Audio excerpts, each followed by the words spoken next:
So this is Midyim berry, Austromyrtus dulcis, a really lovely understory plant, which I used to grow many years ago in landscaping for its coppery new growth, and I don't think there's any I can really show you at the moment. That's just not quite starting.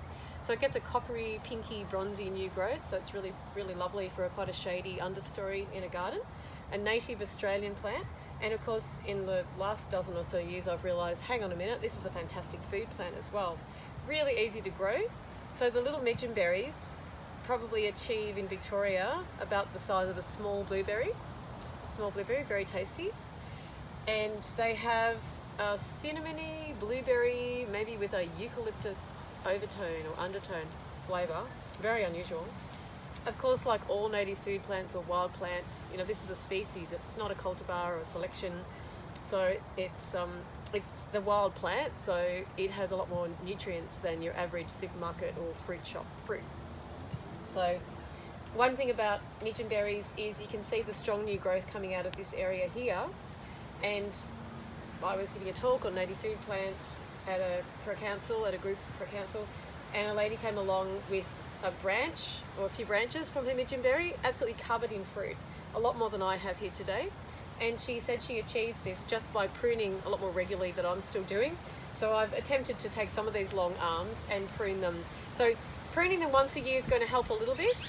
I would say she was probably pruning them 2 to 4 times a year. So really keeping them cut back.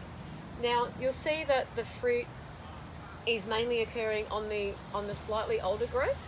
So if you just tip pruning, cutting off the tips, you're not going to be cutting off the capacity for fruiting.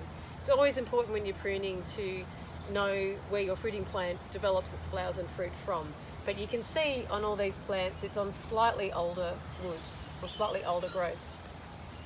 So pruning more regularly is a way to get more fruit, as is watering more. Now, I'm not a very effusive water giver to my garden, and often this area only gets grey water, sometimes a little bit of a top up if it's very dry with some mains water.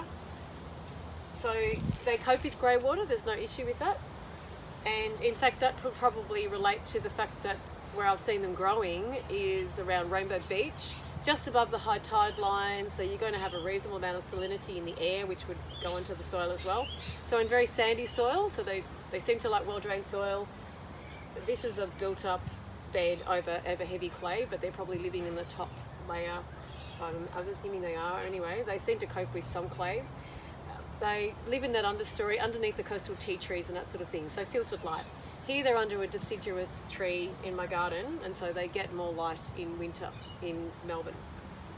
So a fantastic, easy to grow native food plant or bush tucker plant for a school garden.